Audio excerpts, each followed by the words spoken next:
Alright guys, so I'm just gonna make this quick little video. Um, Mainly because, um, every once in a while, when I make an EAS video, um, sometimes I'll see in my comments, like, a person saying, "What is this? I don't understand this. What is this supposed to be?" Every once in a while I see a comment like that, and yeah. Now, I get it. Not everybody knows what the EAS means.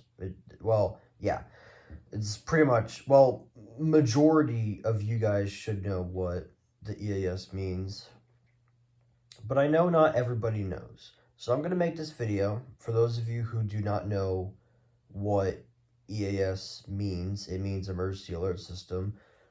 Basically, the people who are not related to the EAS in general, like collecting radios and stuff. So let me explain. So EAS stands for Emergency Alert System. And basically, it's just a community, the EAS community, which, well, I'm not a part of it because, a lot of you guys should know. But for those of you guys who do not know what I mean by that, basically, simply put, it's just messy. It's just too much to handle. That's all I'll say. But anyways, so yeah, so I would not really recommend joining it. But it's up to you. I won't stop you, but I'm just letting you know. But anyways, so basically what you do is you basically, I guess, collect radios, I guess. You don't have to collect as many radios as I do. I currently have a total of 75 working radios in total. The actual grand total is 87, but 12 of them are broken, and I don't feel like explaining which ones are broken because, my memory's not that great. But anyways, but yes, I have 75 working radios, but there's only like 32 in service because, well, I've said this so many times and I'll say it one last time. The reception is dead. So yeah, anyways. Now, if you're wondering what reception means, because I'm pretty sure some of you guys are probably confused on what I'm talking about. Not everybody, but I know a couple of you guys are. Reception means signal, meaning like signal strength, like basically, like, say if like I can get a station crystal clearly, supposedly, but it's not coming in as well. It's not coming in as well in comparison with signal strength and stuff like that. So yeah. But that's pretty much about it. Usually I can get 6 stations inside, but with this reception situation, I can only get 2. And that being stations WXL34 from Albany, New York, and WWF48 from Mount Greylock or Adams, Massachusetts. WXL34 is on channel 7, 162.550, while channel 6 is 162.525. Other stations I can get is WWH33 from Cornwall, Connecticut on 162.500. The next one is WXL37 from Highland, New York on 162.475. The next one is KSC43 from Gore Mountain, New York on 162.450 megahertz. And channel 1 is WWF43 from Stamford, New York and 162.400. Now, the reason why I skipped channel 2 is because I can't usually get anything on channel 2, unfortunately. Supposedly, I'm supposed to get WXM45 from Middleville, New York on 162.425 a little bit. Supposedly, I'm supposed to get that station a little bit, but I can't, which is dumb, but that's just whatever. But yeah. And, so basically, so now let's explain what the radios do. So, The radios, now I'm pretty sure a lot of you guys know, the radios will set off a siren for like 10 seconds. Each radio does that. Now, not all radios do it. Sometimes they'll just display it, display the message and stuff, and they'll flash a light, yellow, orange, or red, depending on the level alert. If it's a weekly test, then it's going to be yellow advisory. If it's like, say, like a severe thunderstorm watch, it'll light up orange. And if it's a warning, it'll light up red. Like, say, like maybe a flash flood warning or a flood warning. Now, there are event codes about these ones. There's RWT, which is required weekly test. There's SVR, which is severe thunderstorm warning. SVA, which is severe thunderstorm watch.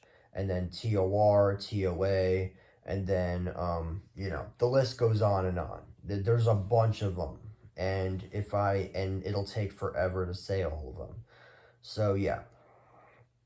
So that's basically what these radios do, and each radio siren is unique in its own. So, yeah. Now, how these alerts come in on these radios is there'll be three EAS headers that first come in, and then it'll be silent for a split second, and then a 1050 hertz beeps comes in and plays after.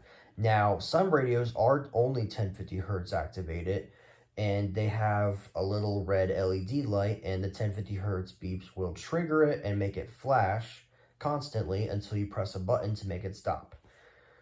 Now, most of these radios nowadays are SAME, which is specific area message encoder, and that's what that means.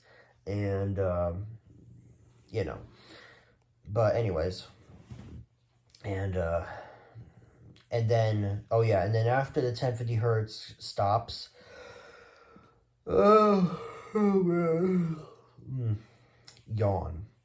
Anyways, after the 1050 hertz stops, a message will play on the broadcast, explaining what the alert is about, and it'll give you information and stuff like that.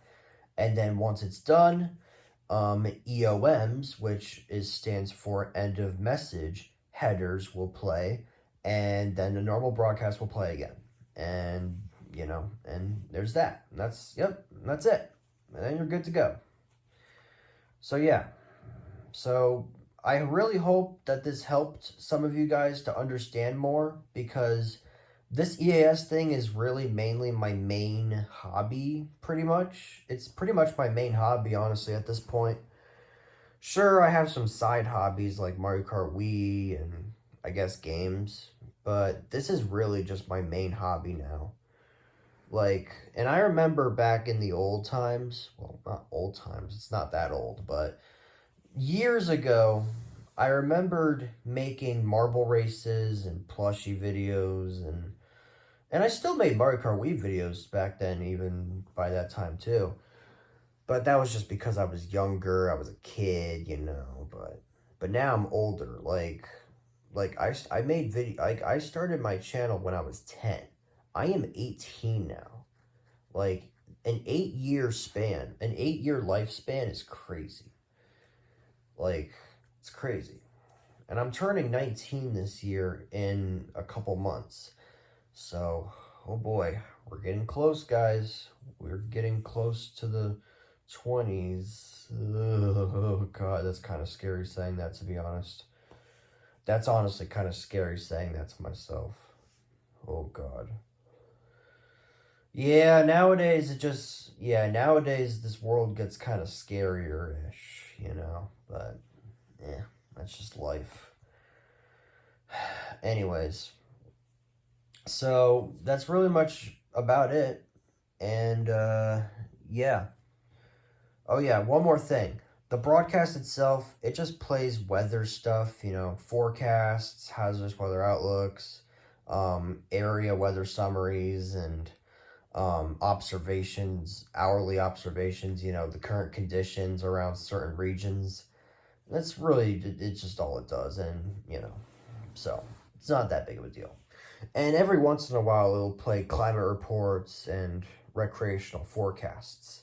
And if you're near a coastal area or water, it'll play marine zones and relay coastal related alerts like coastal floods, special marine warnings, and stuff like that, which I don't get because I'm not near water. So, yeah, so that's kind of unfortunate, but whatever. Honestly, maybe it's a good thing though, because then I won't be waking up at 3 o'clock in the morning by a special marine warning issued by Sterling, Virginia for Chesapeake Bay north of Pools Island. I mean, what? But anyways, no, I'm just kidding. I'm just playing. But anyways, alright, anyways, I'm gonna go now. Hopefully you guys, well, for those of you who do not understand, my EAS hobby, hopefully this helps out, I guess, because because I just really wanted to get this out of the way so I don't have to look at, people being confused on my EAS videos. It kind of bothers me a little bit. I'm not trying to say that, I'm not saying that it's bad. It just kind of bothers me how I'm seeing people confused on my EAS videos.